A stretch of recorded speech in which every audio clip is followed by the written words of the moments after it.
پڑھے لکھے احباب کے لیے میں ایک بات عرض کرتا ہوں کہ 11 کا عدد کیوں منتخب کیا گیا؟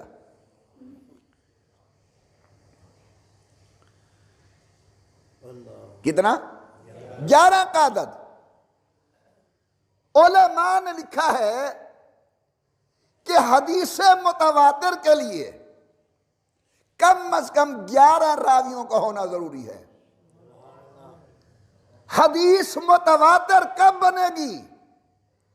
مختلف اقوال ہیں، جن میں ایک ثقہ قول یہ ہے کہ 11 راوی جس حدیث کو بیان کریں گے وہ متواتر بن جائے گی۔